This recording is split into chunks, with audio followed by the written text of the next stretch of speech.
আল্লাহ তাআলা প্রত্যেকের জন্য ভালোবাসার এক প্রিয়তম স্ত্রী আল্লাহ তাআলা রেখেছেন। আল্লাহ তাআলা রেখেছেন হালাল স্ত্রীর পবিত্র চাহনি, তার মধ্যে বরকত আছে, ভালোবাসা আছে, তার ভিতরে ইবাদত আছে। নবী সাল্লাল্লাহু আলাইহি সাল্লাম বলছে, কেউ তার স্ত্রীকে যদি ভালোবেসে আদর করে একটা লোকমা খাবার মুখে তুলে দেয়, একটা রুটি তুলে দিছে, আল্লাহর কসম নবী বলছে আল্লাহ তাআলা সাদকার সওয়াব আমলনামায় তুলে দিবে।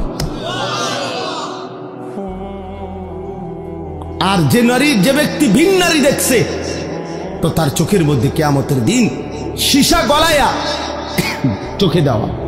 তাহলে দুটোটারই কথা আছে। এক হালাল সন্তান, পবিত্র স্বামী স্ত্রীর বন্ধনের যে সন্তান। আমি তো প্রায় বলি, মিয়া আমার ছোট মেয়ে আছে, আমার ছোট্ট মেয়েটা আমার কাছে মনে হয় সবসময় আমি বলি, ওর হাসি, আমার মেয়ে হাসলে আমার কাছে মনে হয় দুনিয়া হাসে, জগৎ হাসে। আমার কাছে মনে হয় আমার এই ছোট্ট মেয়ের হাসি মুখের গোটা পৃথিবীর সব সুন্দর কিছুই না, এই বাচ্চার হাসিটা যতটা সুন্দর। তাহলে এক বাচ্চা, এক স্বামী স্ত্রী, এক পবিত্র বন্ধন, বাবা, এর বরকতি আলাদা। তুমি কেন নারী দেখা, ছবি দেখা নষ্ট হয়ে যাবে? আমার বললাম, আমি এই 17, 18, 16 বছর বয়সে বাবা আরো নাদুস নুদুস চেহারা, সুরত, গাল, চোখ, মুখ আরো নাদুস নুদুস, আরো হৃষ্টপুষ্ট হওয়ার কথা। কিন্তু এখন তোমাদের অধিকাংশ ছেলের চেহারা, চোখ, গাল, মুখ ভিতরে ঢুকা। এটার একটা অন্যতম কারণ, মনে রাখো আমার কথা, একটা অন্যতম কারণ এই যে অব্যাহত নারী ছবি, নাচ, গান, উলঙ্গ দৃশ্য তোমরা যে দেখো, খোদার কসম, আল্লাহর কসম, আল্লাহর কসম, গুনাহ শরীরকে দুর্বল করে। এটা কিতাবে আছে। এজন্য চেহারার সৌন্দর্য থাকে না। চুল দিয়া সুন্দর না বাপ, দয়া করে এজন্য ভালো হোক, সুন্দর হোক, আখলাক সুন্দর করো। আল্লাহ তাআলা আমাদের প্রতিটা ছেলেকে কবুল করে নেন।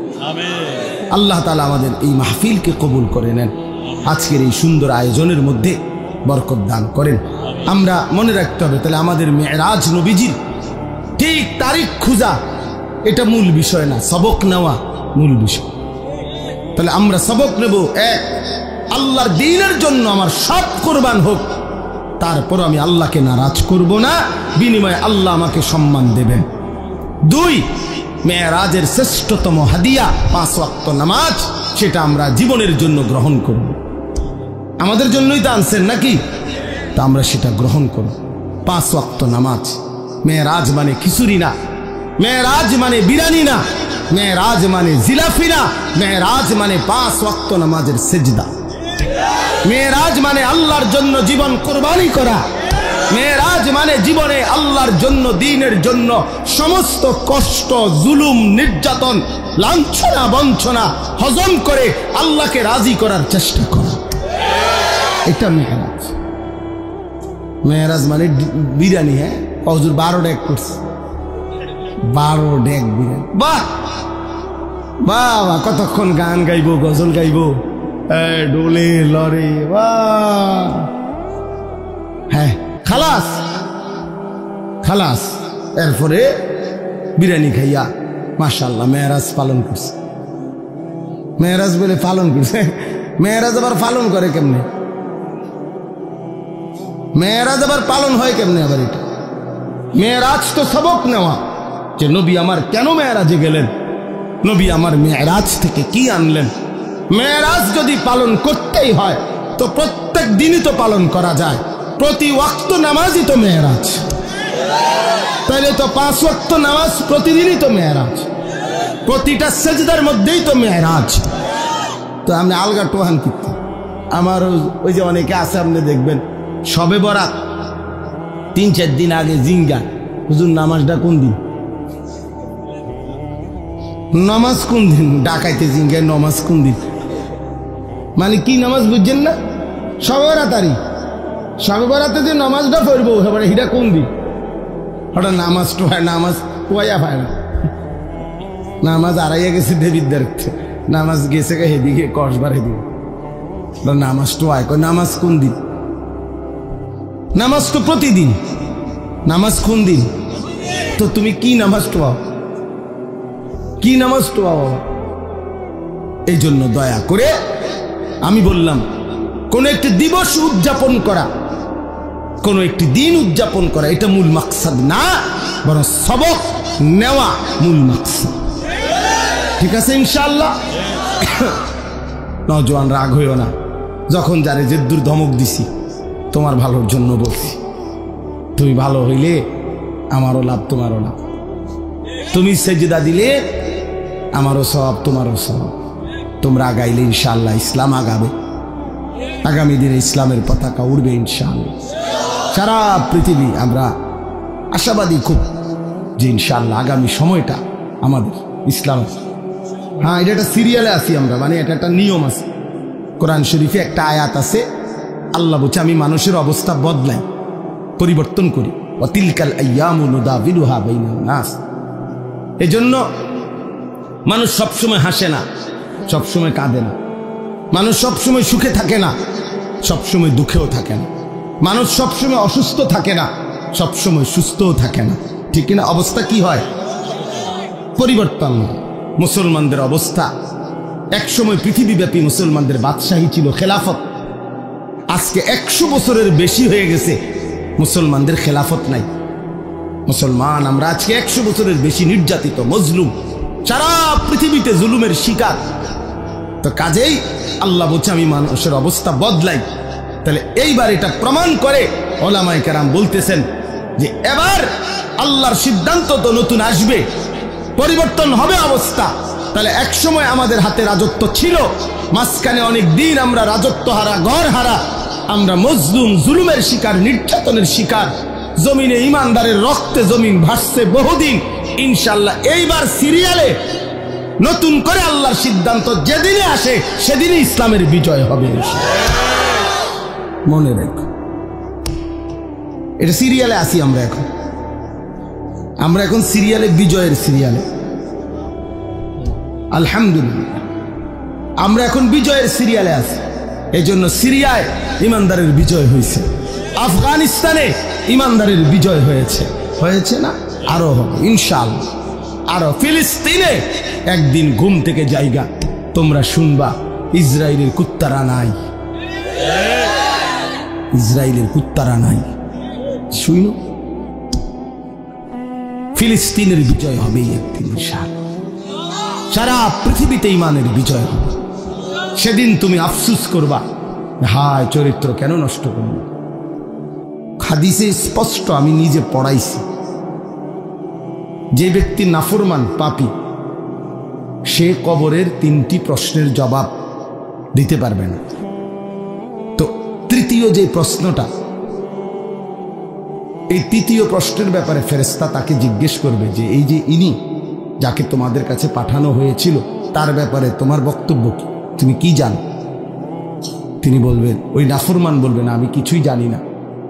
তবে এই স্পষ্ট হাদিস আছে, ওই নাফরমান বলবে লোকে শুনতাম ওনাকে বলতো উনি নাকি নবী, তা আমিও এরকম বলতাম, হ্যাঁ উনি নবী, এই দূরে, কিন্তু উনি আমার জন্য কি, ওনার থেকে আমার কিছু গ্রহণ করার আছে, আমার জীবনে ওনার থেকে নেওয়ার মতো কিছু আছে, এটা আমি ভাবতাম না। আল্লাহর কসম, তখন আল্লাহ তাআলা বলবে নাফরমান এই বান্দাকে কবরের মধ্যেই জাহান্নামের পোশাক পরিয়ে দাও, জাহান্নামের বিছানা বিছায় দাও, আর জাহান্নাম বরাবর দরজা এই নাফরমানের দরজায় কবর থেকে খুলে দাও।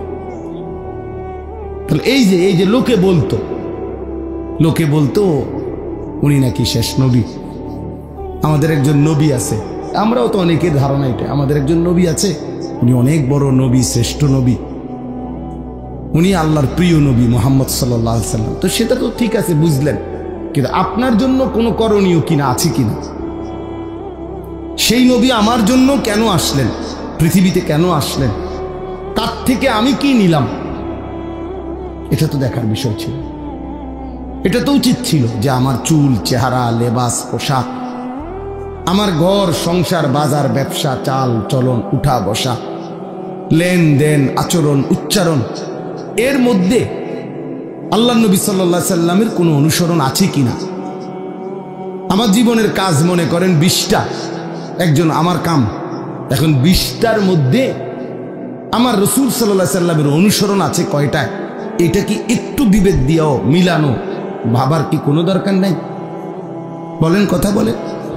তাইলে আমাদের তো এই প্রেরণাই যাবেন। তো এই জন্য বললাম যে অনেকে ওয়াজে গেছে দেখে আমিও গেছি, এই হুজুরের ওয়াজ নাকি এখন অনেকে শুনে, এই জন্য আমিও শুনছি, কিন্তু আমি আমার মতোই। তাহলে তো হইল না বাস, তাইলে তো হইল না, এটা তো কোনো বিষয় হইল না। তাইলে এই জন্য দয়া করে আমার মূল মাকসাদ, প্রতিদিন আমি ব্যক্তিগতভাবে আলহামদুলিল্লাহ, আপনারা অনেকেই আমার চিনেন, আমি তো এই অঞ্চলে অনেক আসছি গেছি, কিন্তু খুব বেশি অথবা খুব কম এটা নিয়ে শ্রোতার আমার কোনো পেরেশানি নেই। আমার পেরেশানি হলো আমরা মনোযোগ দিয়ে আল্লাহর কথা শুনতে হবে, এবং আল্লাহর কথা আমারও দরকার, আপনাদেরও দরকার, পরিবর্তন আমারও দরকার, আপনাদেরও দরকার। আমরা যে যেখানে আছি সেই অবস্থা থেকে আমাদের আরো অগ্রগতি, উন্নতি, আখিরাতের লাইনের আরো ফিকির আরো বাড়ানো দরকার। আমারও ঘাটতি, আপনাদেরও ঘাটতি। বলেন আপনি তো হুজুর না, আমাগো ঘাটতি শুনলেও আপনি কুল কিনার, আপনি বুঝতেন না। আমাদেরও অসংখ্য অগণিত ত্রুটি, আপনাদেরও ত্রুটি, আপনাদেরও ত্রুটি। তাহলে আমাদের প্রত্যেকের উচিত প্রতিনিয়ত আল্লাহর দিকে, আখিরাতের দিকে, কোরআনের অনুসরণের দিকে এগিয়ে যাও। তো সেটা যদি আমি গ্রহণই না করি, মনোযোগই না দেই, আমি যদি এটা আমার জন্য কোনো প্রয়োজন মনেই না করি, তাহলে হবে কেমন? তাইলে হবে কেমনে বাপ? আপনারা দয়া করে এই জন্য মনোযোগ দিয়ে ওলামায়ে কেরামের কথা শুনুন। মাওলানা ইসরাফিল আমার অনেক ঘনিষ্ঠ মানুষ, পরিচিত মানুষ, আমাদের ক্যান্টনমেন্টের পাশাপাশি আমরা থাকি। মাওলানা ক্যান্টনমেন্টের একটা মেন, ক্যান্টনমেন্টের একটা গুরুত্বপূর্ণ মসজিদে ইমাম, খতিব, মাদ্রাসার শিক্ষক, তার নিজস্ব একটা প্রতিষ্ঠানও আছে। অনেকক্ষণ বয়ান করছে, আমি তো শুনে অবাক যে একজন মানুষ এতক্ষণ বয়ান করছে। আল্লাহ তার হায়াতে বরকত দান করে, জবানে বরকত দান করেন। তো বিষয়টা হইল আমরা কি নিলাম নিজের জন্য, যদি একটি কথাও না নেই। এই যে নওজোয়ান, কিশোর, তরুণ, তোমরা ছেলেরা, তোমাদের মেধা, পূর্ণ মেধা। তুমি যদি বলো তুমি বোঝো না, না না, বুড়ো মানুষ কম বুঝতে পারে, কিন্তু জওয়ান তার সব কিছুই জওয়ান। যে যুবক, যে শক্ত সামর্থ্য জওয়ান, তার মেধাও জওয়ান। ছেলেটা নওজোয়ান, তার মেধা কি বুড়ানি? তাইলে তোমার বুঝ, বুদ্ধি, শক্তি, সাহস, হিম্মত, আকল, দিমাগ সব তাগড়া, জওয়ান। তুমি এই মুহূর্তে যে পরিমাণ ভার সইতে পারবা, আরেকজন 60 বছরের, 70 বছরের চাচা সেটা পারবে না। কোরআন শরীফে আছে স্পষ্ট, আল্লাহ তাআলা বলেন, এই আয়াতটা মনোযোগ দিয়ে শুনেন তাহলে বুঝবেন। আল্লাহ তাআলা বলেন সূরা হজ, এই সূরাতে আছে, ওয়ানুকিররু ফিল আরহামি মা নাশাউ ইলা আজালিম মুসাম্মা। আল্লাহ বলেন একটি নির্দিষ্ট সময় পরিমাণ আমি মায়ের পেটে মানব সন্তানকে, বাচ্চাকে অবস্থান রাখি। 9 মাস, 10 মাস, এর মধ্যে একেবারে সংখ্যা কম বেশ হয়, সবার একেবারে গুনা গুনা 9 মাস, গুনা গুনা 10 মাস না। আল্লাহই জানেন কোন বাচ্চাটা কতক্ষণ থাকবে। আল্লাহ তাআলা বলেন সুম্মা নুখরিজুকুম তিফলান, অতঃপর আমি আল্লাহই তোমাদেরকে মায়ের পেট থেকে একটি বাচ্চা, তিফল, তিফল মানে শিশু, একটা শিশু হিসাবে বের করে আনি। সুম্মা লিতাবলুগু আশুদ্দাকুম, অতঃপর আমি আল্লাহই তোমাদেরকে শক্তি, সাহস শরীরের মধ্যে দিতে থাকি। ধীরে ধীরে সেই দুর্বল ছোট্ট বাচ্চা শক্ত সামর্থ্য জওয়ান বয়স হতে থাকে, আগাইতে থাকে। এ দেখেন আল্লাহ তাআলা বলেন, ছোট্ট সেই শিশুটিকে আমি ধীরে ধীরে সামনের দিকে নিতে থাকি, শক্তি বাড়াই, শক্তি বাড়াই, শক্তি বাড়াই। 2 বছরের শক্তি তো 6 বছরে আরো বেশি, 10 বছর বয়সে একটু বেশি, 15 বছর বয়সে আরো বেশি, এইভাবে বাড়াইতে থাকি। এর মধ্যে আমি এই অবস্থায় 2টা কাজ করি। একটা হলো অমিনকুম মান ইউতাওয়াফা মিন ক্বাবল, অমিনকুম মান ইউতাওয়াফা, কাউকে এই বয়স আগাইতে আগাইতে মাঝ পথে মৃত্যু দিয়ে দেয়। অর্থাৎ কাউরে 18 বছর, 25 বছর, 30 বছর বয়সে কোনো এক সময় মৃত্যু দিয়ে দেয়। আর কাউকে কাউকে অমিনকুম মান ইউরাদ্দু ইলা আরজালিল উমর, এই কথাটা খেয়াল করেন। এবং কাউকে কাউকে আমি ইচ্ছে করে একেবারে চূড়ান্ত শেষ বয়স, একেবারে বৃদ্ধ আমি আল্লাহ তাআলা পৌঁছাই। কেমন বৃদ্ধ বানাই? এই যে উদ্দেশ্যে আমার কথাটা আয়াতের মধ্যে আছে, শেষ কথাটা, লিকাইলা ইয়ালামা মিন বাদি ইলমিন শাইআ। এই ভাই দেখো, আল্লাহ বলে আমি একজন মানুষকে সর্বোচ্চ বুড়া বানাইয়া এমন পর্যায়ে নিয়ে যাই যে এক পর্যায়ে আইসা তার অবস্থা এমন হয়, ইতিপূর্বে যত জ্ঞান তার ছিল এই পর্যায়ে আইসা আর তার কোনো জ্ঞানই থাকে না, কোনো জ্ঞান আর কি এরকম মাজুর হয়ে যায়। 90 বছর, 95 বছর। ওই যে হে তুমি পারতা না ভাই, আমি বললাম এই খামখেয়ালি করো না বাজান, এই মোবাইল তোমার ঘরে শেষ করে দিস। আহা, এই অসভ্য জিন্দিগি ভাইয়া, অসভ্য জিন্দিগি, এটা নির্লজ্জ জিন্দিগি। মনে রাখো, হায়া শরমহীন জীবন। যে কিছু ছেলের আছে তোমরা মানে কোনো কিছুতে যে, আরে মানুষের তো সামান্য ভদ্রতা থাকে না, কোনো ভদ্রতা নেই। মানে বাবা দেখুক, নাইলে দাদা দেখুক, নাইলে আলেম, নাইলে আল্লাহওয়ালা, অথবা গ্রামের মুরব্বী, যে ইচ্ছা সেই দেখুক, তার চোখের ন্যূনতম লজ্জা লাগে না, না আমার মোবাইল আমি দেখব। এখন এই যে মানসিকতা বাপ, এটা বড় নিকৃষ্ট মানুষ। মানুষের সামান্যতম কি থাকতে হয়? লজ্জা শরম থাকতে হয়। মানুষ জন্তু জানোয়ার না, মানুষ ইনসান। ইনসানকে আল্লাহ তাআলা শরাফত দিয়ে বানিয়েছেন, ইনসানকে আল্লাহ তাআলা মর্যাদা দিয়েছেন। ইনসানের ভিতরে আল্লাহ তাআলা দেখেন, পৃথিবীর সমস্ত প্রাণী তার লজ্জাস্থান আলাদা ঢাকবার আলাদা কোনো আচ্ছাদন কাপড় নাই। সে তার নিজের শরীরের অংশ দিয়েই, লেজ দিয়া, রান দিয়া, 2 রানের মাঝখানে রেখে, অথবা লেজ দিয়ে নিজের লজ্জাস্থান ঢাকে অন্য প্রাণী। কিন্তু মানুষকে আল্লাহ তাআলা মর্যাদা দিয়েছেন। এজন্য আল্লাহ তাআলা মানুষের দেহে আলাদা শরীর কাপড় দিয়েছেন, যেন সে তার ইজ্জত, সে তার লজ্জা ঢেকে রাখে, ঢেকে রাখে। তার মানে মানুষের বিশেষত্বটা আলাদা ভাইয়া, আলাদা। তুমি একজনকে বলি না, সবাইকে বুঝাচ্ছি।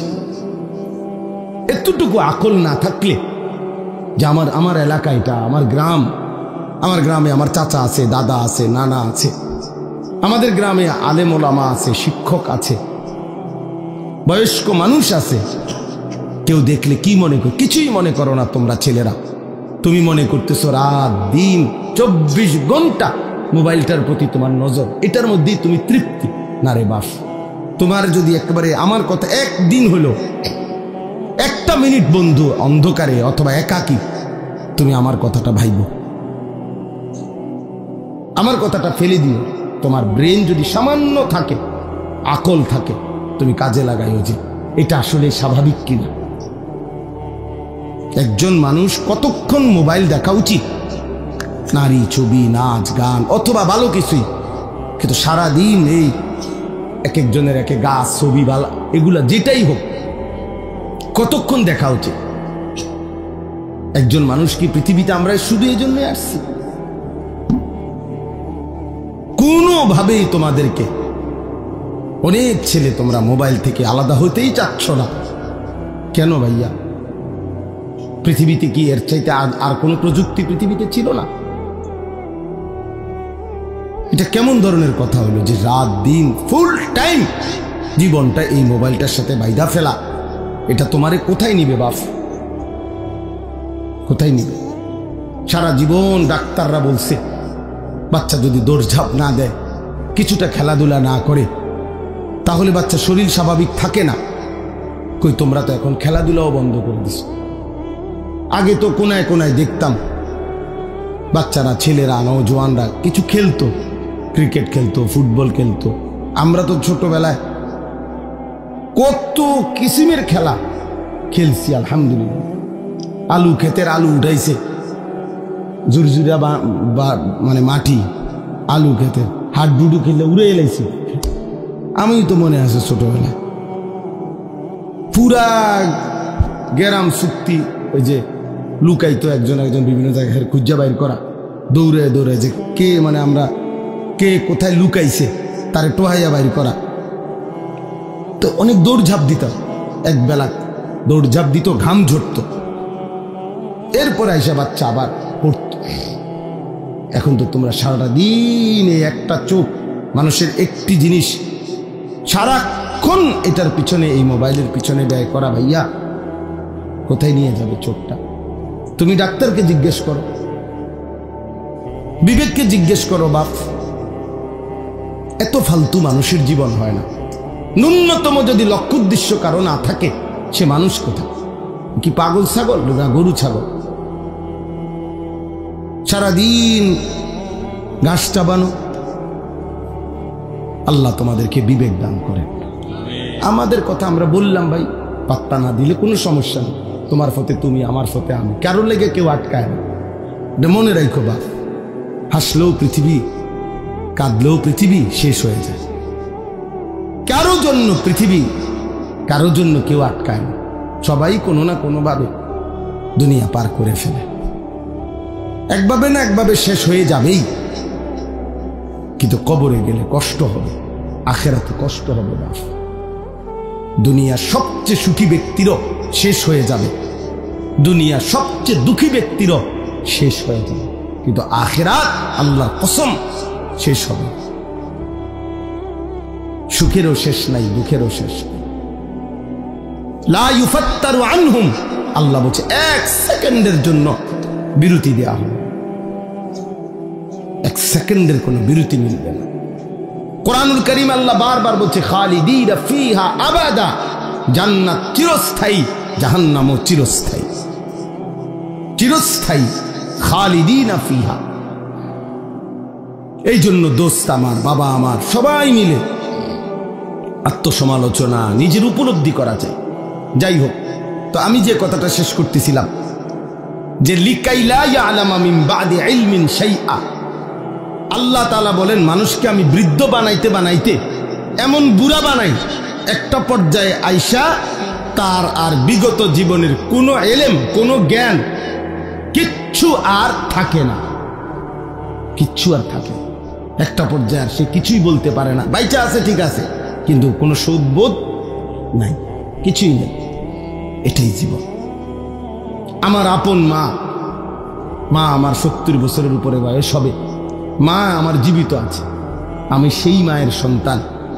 ক্লাস 4 পড়ুয়া আমার আম্মা, 4র্থ শ্রেণী পর্যন্ত পড়ছে স্কুলে ছোটবেলায়। এরপরে মার বিয়ে হয়েছে, ক্লাস 5-এ উঠছে আর মার বিয়ে হয়ে গেছে।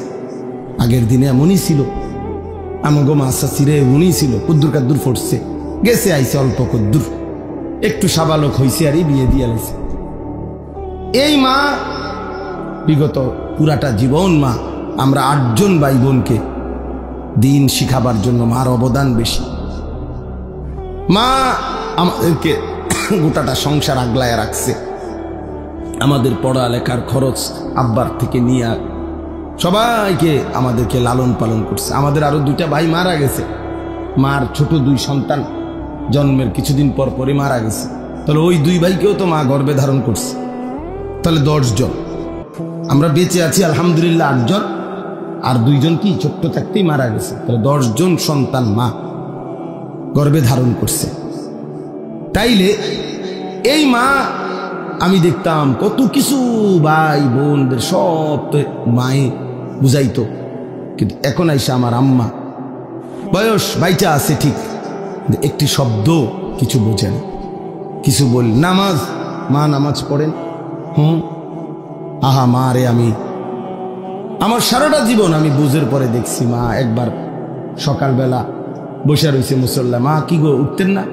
বাজি আমার তো চাষতের নামাজ রয়েছে, আমার তো এশরাকের নামাজ রয়েছে, তাহাজ্জুদের নামাজ, আউয়াবিনের নামাজ, কুদ্দুর পর পর ওজিফা, ওই যে আগে যে ছোট ছোট মা চাচিরা পড়তো ওজিফানি কইতে গুলারে, ছোট ছোট বই, কোরআন শরীফ সূরা, নির্দিষ্ট সূরাওয়ালা, এগুলো পড়তো, দুরূদ শরীফ পড়তো, তসবিহ পড়তো, 1000 দানার তসবিহ ছিল মা, এগুলো দেখতাম বইয়ে বইয়ে পড়তো।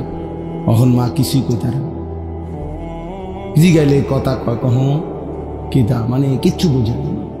তো সেই মা আমি যাকে দেখছি ভাব, তাহলে একটা বয়সে আইসা এখন মা বেঁচে আছে ঠিক, কিন্তু মার আর সেই জ্ঞান ব্রেন আর কাজ করে।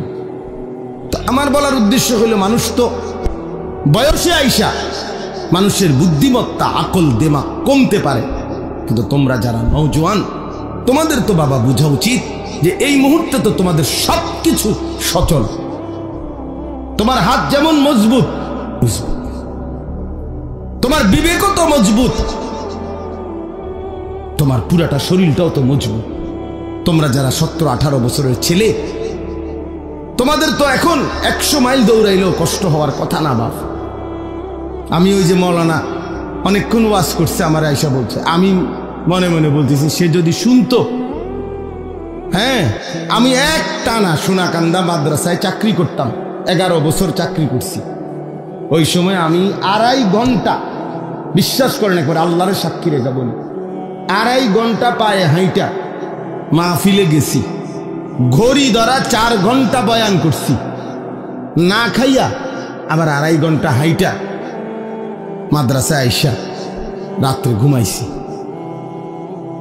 এই তো সেদিনের কথা। কি হয়েছে? কিচ্ছু মনে হয়েছে না, গায়ে 13 পাইছি না, কিচ্ছু মনে হয়েছে না। এটা 4 ঘন্টা আমি আগে, এখন আমি আস্তে আস্তে কথা বলি, এখন অনেক হালকা আওয়াজে কথা বলি আমি। আমার গলা 2 বার অপারেশন হয়েছে, 2 বার আমার গলা অপারেশন করা। তো কিন্তু আমি এক সময়, আমার আগে যারা মাহফিল ও বয়ান শুনছে আরো 10 বছর আগে, 15 বছর আগে, 10 বছর আগে, এরা জানে আলহামদুলিল্লাহ, মানে আমি পুরা 4 ঘন্টাই চিল্লাইছি। তখন এত জোরে কথা বলতাম, কিচ্ছু মনে হইতো না। তাইলে প্রিয় ভাই আমার, একটা সময় মানুষের যৌবনের পূর্ণ টাইম। আমি এই জন্য অনুরোধ করছি, তোমরা ছেলেরা, বাবা, প্রিয় বন্ধু, প্রিয় সন্তান, তুমি তোমার ব্যাপারে ভাইব, নিজেকে নিয়ে ভাববে। তোমার বন্ধু তোমারে নিয়ে ভাববে না, সে তোমার সাথে তামসা করবে, তোমারে নিয়ে আলাদা, সে তোমারই নিয়ে ভাববে না, সে তো নিজেকে নিয়েই ভাবে না, তোমারে নিয়ে কি ভাববে? সে তো চেষ্টাই করবে তোমারে নাচ গান, অসৎ ছবি, এই তাফালিং, এই লাফাল দিয়ে। এখন আমি এক সিএনজি পাম্পে গ্যাস নিবার জন্য দাঁড়াইছে আমার গাড়ি, 5-6টা ছেলে আসছে মোটরসাইকেল নিয়ে, মনে তেল নিব। বিশ্বাস করেন, এখানে না, আমাদের কুমিল্লা পোদ্দার বাজারের কাছে। আজীব লাগলো আমার কাছে, তাকাইয়ে রইলাম ফলাফান্ডি, মানে আইসা পড়ছে ফিলিং স্টেশনে, তেল লইব তো তোরা দাঁড়াইবি নাই। এটার হরন, এটারে মানে এত বিকট আওয়াজ, এটার ধরে রাখছে, হরন বাজাইতে আছে। তো এটা একটা পাগল, মানে তার যদি ছিঁড়ে যায়, এগুলা নাকি কি খুলে ফেলে। কি করলো আমারে একজনে বুঝাইলো, মানে হরনটা এত বিকট কেন, বললো যে কি যেন এটার ভিতরে থেকে খুললে ফেললে এটার আওয়াজটা আরো বাইরে যায় আর কি। এই তাহলে এইটা, এই যে মাতাল, তুই এটা করলিটা কি বাবা? এটার কি অর্থ আছে যে তুই এত জোরে এখানে হরন দিবার কি আছে? তুই তো দাঁড়াইছো, তুই তেল নিবা, তুই তো তুমি এটার হরন, মানে এটা হার কাছে ভালো লাগছে। হাসের একদিকে থাপ্পড় মারে, ঠ্যাং দিয়ে দেখলাম লাত্তি মারে।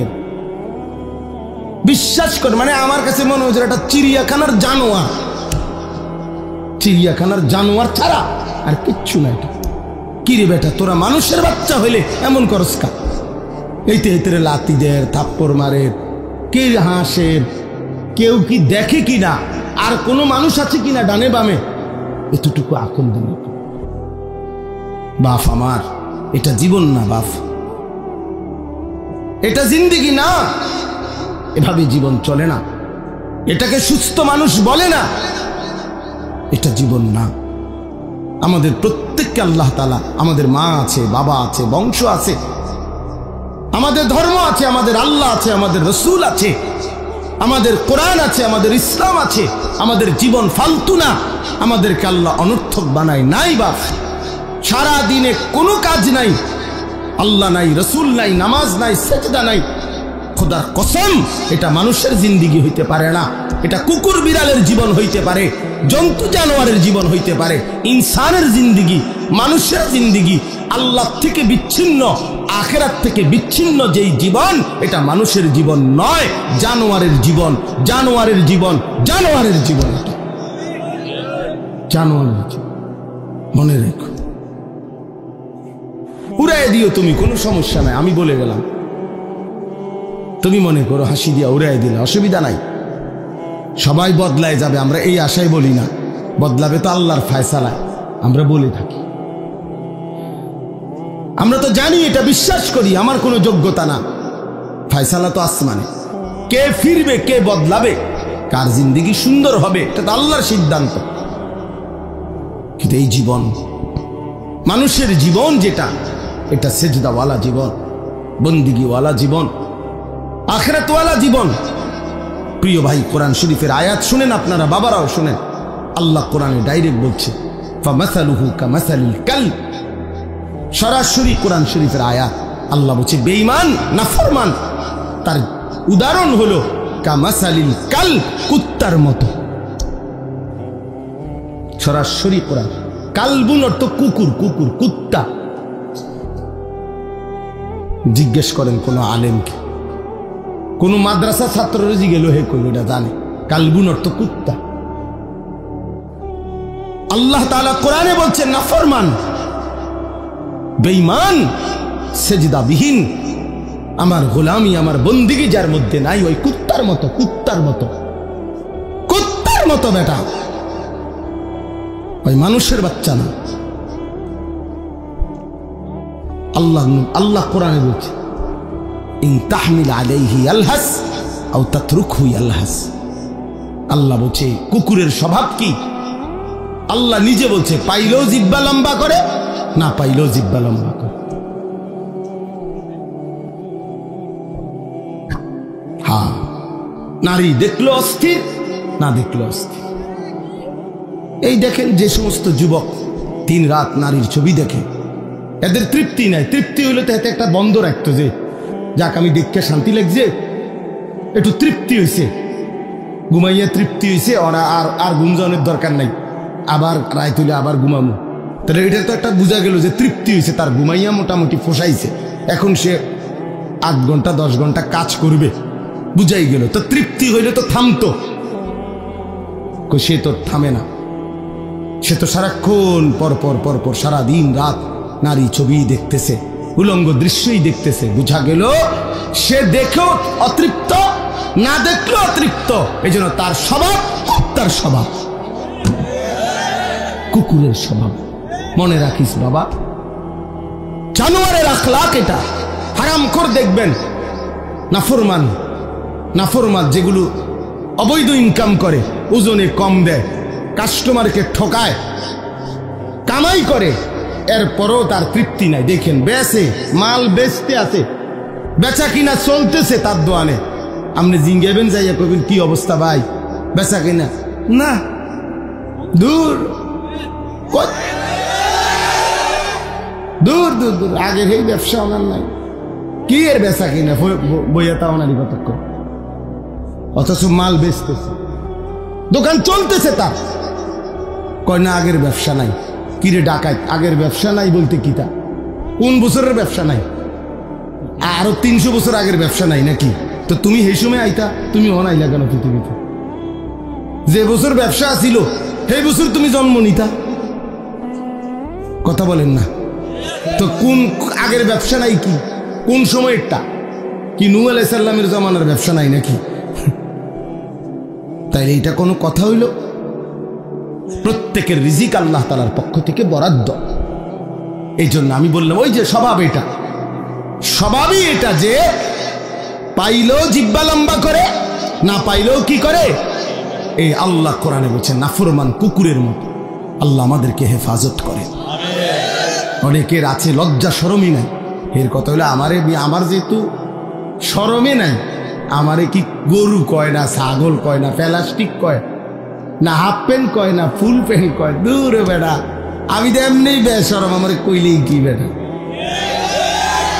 বুঝছেন? কোন বেড়াতে পেশাব করতে বইয়া নিজে লুঙ্গি দিয়া আলগি দিয়া নিজে মুখ ডাই খেলাইছে। তার একজনে বলছে যে কিরে তুই যে কাপড় আলগি দিয়া পেশাব কর, না আমি তো দেখি না কেউ। তুমি না কাউরে দেখো না অপদার্থ, কিন্তু সবাই তো তোমারে দেখে না। এর কথা হলো আমি তো দেখি না, আমি তো দেখি না। বল এই বল, এই বিষয়টা হলো এই। আমার যেহেতু কোনো লজ্জাই নাই, এবার মানুষ আমার কি মনে করে, আমার কি আসে, কি আসে যায়। আহ হায় হায় হায়। এই জন্য প্রিয় বাপ, চলেন আমরা নওজোয়ান সাথী, তোমরাও বলি, আবারও বলছি তোমাদেরকে এই কথাটাই বললাম, নিজের উপরে কদর করো বাবা। নিজের চরিত্র বড় সম্পদ। ছোটবেলায় আমরাও স্কুলে পড়ছি বাপ, প্রাইমারি স্কুলে আমরাও দাখিল পাশ করছি। ছোটবেলায় শিক্ষকদের মুখেই শুনছি। ছোট্টবেলায় আমার মনে আছে, আমি স্কুল জীবনেই প্রাইমারি জীবনেই শুনছি, character is lost, everything lost. যার চরিত্র নষ্ট, সব নষ্ট। আর মানি লস্ট, সামথিং লস্ট, না নাথিং লস্ট। টাকা যদি ক্ষয় হয়, নষ্ট হয়, কিছুই না, nothing. Health is lost, something lost. শরীর যদি কিছু নষ্ট হয়, ক্ষয় হয়, তো কিছুটা ক্ষতি। কিন্তু আখলাক চরিত্র যার নষ্ট, তার সব নষ্ট। চরিত্রহীন একেবারেই নিকৃষ্ট, একেবারেই নিকৃষ্ট। এই জন্য আমরা যদি ফিকির করি বাবা, নিজের পক্ষে নিজের ভালো, নিজের কল্যাণ সম্ভব, আল্লাহ আমাদেরকে তৌফিক দান করেন। আল্লাহ তাআলা প্রতিটা নওজোয়ানকে কবুল করে নেন। চলেন আর অল্প একটু সময়, এবার আমি যে আয়াতটা পড়ছি এটার উপরে একটু কথা বলি। 15 নম্বর পারা, 17 নম্বর সূরা, সূরা বনী ইসরাইলের প্রথম আয়াত। এই আয়াতটা হলো মেরাজকে কেন্দ্র করে আমাদের প্রিয় নবী সাল্লাল্লাহু আলাইহি সাল্লামের জীবনের অত্যন্ত গুরুত্বপূর্ণ, মর্যাদাপূর্ণ, বৈশিষ্ট্যমণ্ডিত একটা ঘটনা। নবীজির জীবনের একটা আজিমুশান সম্মান নবীর, সেটা হলো মেরাজ। মেরাজুর রাসূল, মেরাজুন নবী সাল্লাল্লাহু আলাইহি ওয়াসাল্লাম।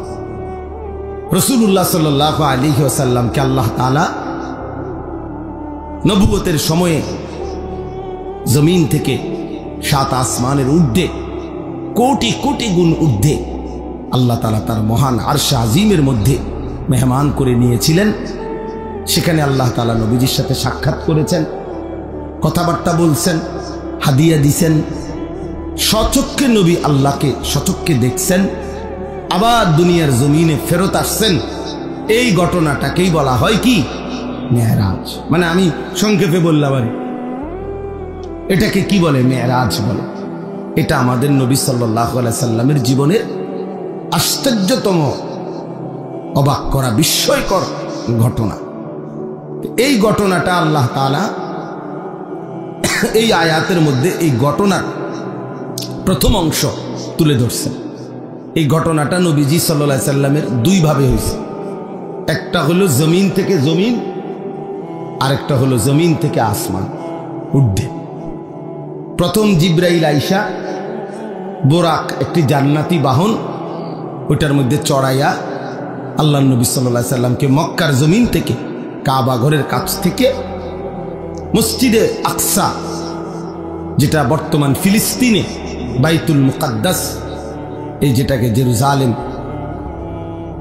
ইসরায়েলরা, ওই ইহুদি কুত্তারা যে জায়গাটা দখল করে রাখছে, মুসলমানদের প্রথম কিবলা মসজিদে আকসা, অত্যন্ত বরকতময় জমিন। এই বরকতময় ভূমি, মসজিদ, ওইখান পর্যন্ত প্রথম জিব্রাইল নবীজিকে নিয়ে গেছে। তাহলে মক্কার জমিন থেকে ওই বাইতুল মুকাদ্দাসের জমিন মসজিদে আকসা, মানে মসজিদে হারাম থেকে মসজিদে আকসা। আমরা অনেকেই আলহামদুলিল্লাহ কাবাঘর সবাই যাওয়ার তৌফিক না হলেও দেখছি। তো এই কাবাঘর যে ছবিতে দেখছি, কালো গিলাফের যে কাবাঘর, এই কাবাঘরের চারদিকে গোলাকার, চারিদিকে মিলাইয়া মসজিদ আছে। এই মসজিদটারই বলে মসজিদে হারাম, অর্থ সম্মানিত মসজিদ। এটা এই মসজিদে হারাম মানে কাবাঘরের এই সীমানা থেকে ওই মসজিদে আকসা পর্যন্ত আল্লাহ নবী সাল্লাল্লাহু আলাইহি সাল্লামকে জিব্রাইল নিয়ে গেছেন। তাহলে জমিন থেকে জমিন, মসজিদ থেকে মসজিদ, কই থেকে কই? মসজিদ থেকে মসজিদ, অথবা জমিন থেকে কি জমিন। এটা হলো এই ভ্রমণের প্রথম অংশ মেরাজের। আর ওইখান থেকে মসজিদে আকসা থেকে দুইটা বর্ণনা, একটা হলো বোরাক উপরে উঠছে, আরেকটা হলো আসমান থেকে সিঁড়ি নামাইছে আল্লাহ কুদরতি ভাবে। ওই সিঁড়ির উপর দিয়া বোরাক সিঁড়ি বাইয়া আসমানে উঠছে। তো আল্লাহ তাআলা কুদরতি ভাবে নবী সাল্লাল্লাহু আলাইহি সাল্লামকে সশরীরে জিব্রাইলের মাধ্যমে আসমানে নিয়ে গেছেন। প্রথম আসমান, দ্বিতীয় আসমান, এভাবে 7 আসমান পার করছেন। প্রত্যেক আসমানে অগণিত ফেরেশতাদের সাথে দেখা হয়েছে। বিভিন্ন নবী রাসূলদের সাথেও আমাদের নবী সাল্লাল্লাহু আলাইহি সাল্লামের সাক্ষাৎ হয়েছে। 7 আসমান পার করে এরপরে আল্লাহ তাআলা সিদরাতুল মুনতাহার ওইদিকে আলাদা আরেকটি বাহন পাঠাইয়া এরপরে নবীজি সাল্লাল্লাহু আলাইহি সাল্লামকে আরশ আজিমের মেহমান বানাইছেন। যেখানে নিয়ে গেছেন সর্বশেষ, সেখানে ইতিপূর্ব কেউ আর যায় নাই, আগামীর কিয়ামত পর্যন্ত আর কেউ যাবে না। তিনি একজনই ওই মর্যাদা পেয়েছেন, আল্লাহ তাআলা তাকে নিয়েছেন। তিনি একজনই, তিনি আমাদের রাসূল মুহাম্মদুর রাসূল সাল্লাল্লাহু আলাইহি ওয়াসাল্লাম। আল্লাহ তাআলা সর্বোচ্চ মর্যাদায়, আল্লাহর সৃষ্টির সর্বোচ্চ মাকামে আল্লাহ তাআলা নবীজিকে তুলেছেন।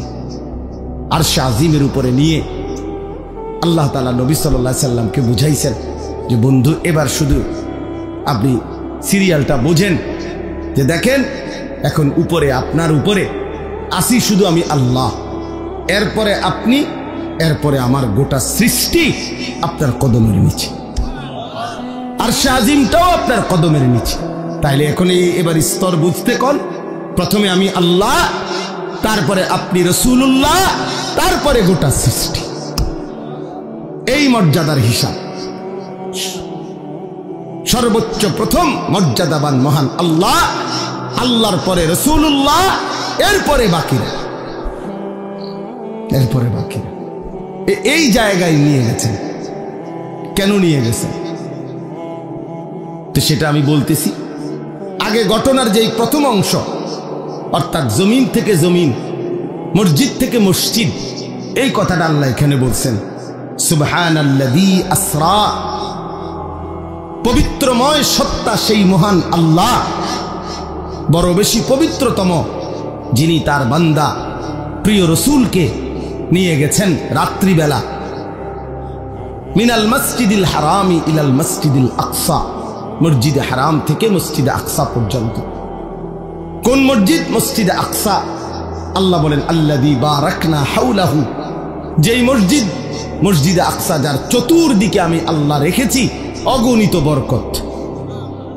লিনুরিয়াহু মিন আয়াতিনা, এক কথায় আল্লাহ উত্তর দিছে যে যদি বলো বান্দা আপনি আপনার রাসূলকে কেন মেরাজ করাইলেন, কেন করাইলেন আপনি, তো আল্লাহ তাআলা নিজেই উত্তর দিছেন লিনুরিয়াহু মিন আয়াতিনা, আমি আল্লাহ তাআলার অসংখ্য অগণিত কুদরতের কোটি কোটি নিদর্শন জমিনে আসমানে আরশ পর্যন্ত আমার সমস্ত কুদরতের নিদর্শন বন্ধুকে সচক্ষে দেখাবার জন্য আমি নিয়ে গেছি। বন্ধুকে আমি অগণিত নিদর্শন দেখাইছি। আবার ওই মসজিদের কাছেও, মসজিদে আকসা, সেখানেও আমার কুদরতের অগণিত নিদর্শন আছে। মানে পুরো সফরটাতেই আমি আল্লাহ তাআলা আমার রাসূলকে অগণিত নিদর্শন দেখিয়েছি, এই জন্য নিয়ে গেছি। ইন্নাহু হুয়াস সামিউল বাসীর। ঘটনা শুনে এই দেখেন আল্লাহ তাআলা বলেন, আমার রাসূলের মেরাজের ঘটনা শুইনা তোমরা কে কি মন্তব্য করছো, কে কি গ্রহণ করছো, কে কদ্দুর গ্রহণ করেছ, কে বর্জন করেছ, কে টিটকারি করছো, আমি সবটা আমি আল্লাহ শুনেছি, শুনতেছি, এবং আমি আল্লাহ সচক্ষে দেখি। আমি সামিউ, আমি শুনি, আমি বসির, আমি দেখি। এত বড় বন্ধুকে পেয়ে, এত বড় বন্ধুর মর্যাদা শুনে তোমরা ইমানদাররাই বা কি করলা, নাফরমানরাই বা কি করলা? আমি এটা শুনতেছি, আমি এটা দেখতেছি।